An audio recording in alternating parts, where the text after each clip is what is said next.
Ну, я теж хочу привітати, хай не дуже з добрим, але з ранком ваших глядачів.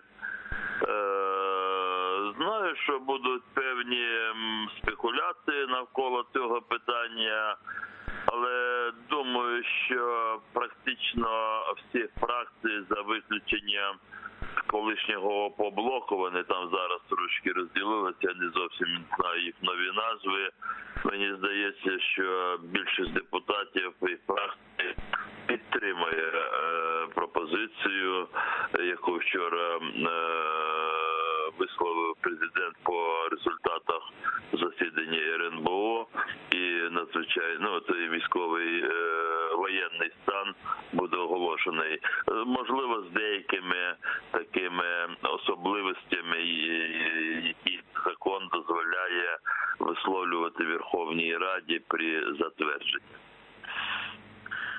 Рефате Ага, чи об'єднає введення воєнного стану політичних опонентів? Чи домовляться вони поки що скласти свої певні непорозуміння заради безпеки країни? Просто введення воєнного такого стану, воно не об'єднає всіх політиків. Ну, такий уж реальний і об'єктивний стан українського політикуму. Але якщо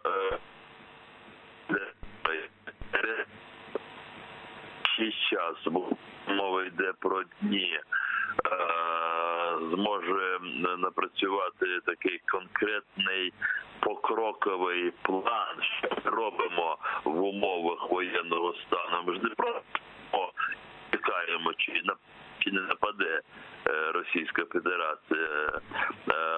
Якщо будуть чіткі поставки і зовні щодо партнерів наших, якщо такий покроковий план буде напрацьований, і він може в певній мірі, мобілізуючи суспільство, може об'єднати політиків навколо цього плану. Пан Рефат Ага, як ви вважаєте, якою відповідь може бути Кремля на запровадження Україною воєнного стану? Вони вже трошки пішли на попятну. Я дивлюся, вони вже відкрили прохід через Керченську протоку, правда, лише поки що для цивільних кораблів. Думаю, що вони зараз будуть намагатися виставити наших військових моряків, таких, що порушили з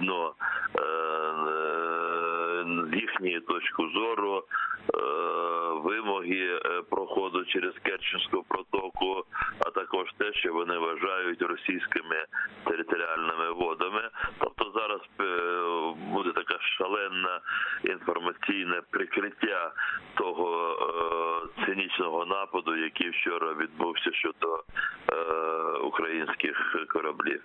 Рефат Ага, хотіла б у вас дізнатися, які саме кроки сьогодні Верховна Рада України буде приймати для вирішення долі українських моряків, які зараз знаходяться у полоні у Російській Федерації у Керчі?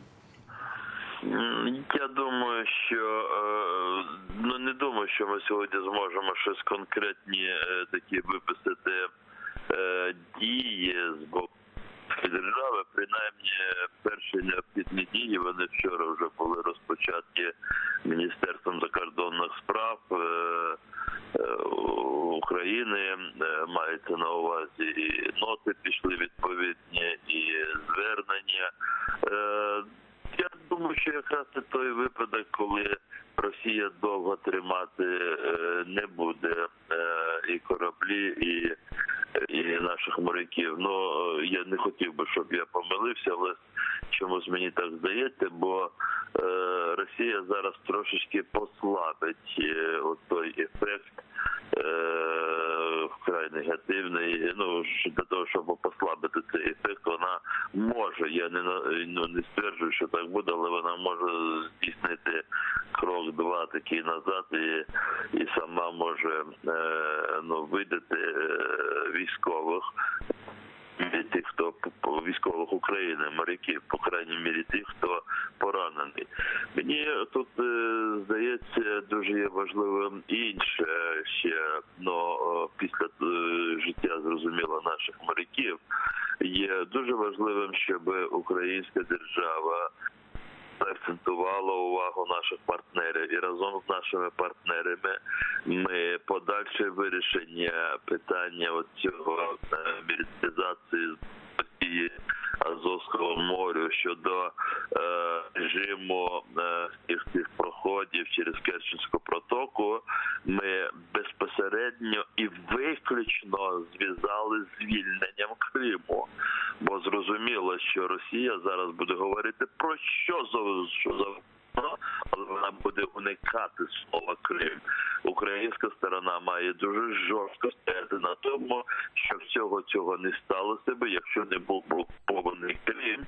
І все те, що зараз буде говорити Російська Федерація, або будуть просувати наші партнери, на кшталт, як пані Могеріні вчора говорила, давайте там з обох боків там трошечки зменшити таку агресію, і все буде добре. Нічого не буде добре, поки не буде звільнений Крим. Рефате Ага, як ви оцінюєте загалом підтримку світу України у цьому питанні? І чи бачите ви різницю від заяв і від світових країн з різницею, наприклад, весною 2014-го і от у листопаді 2018-го? Ситуація 2014 року мала би багатьох чомусь навчити. І я хотів би думати, що деякі чомусь навчилися. Що до сьогодні я просто впевнений, якщо не приймати конкретні санкції, які були б для Росії більш відчутливі, ніж ті, які сьогодні діють, Росія не отямиться і може бути повторення подібних, як вчора, інцидентів і трагедій, бо стріляли по людях. Я впевнений,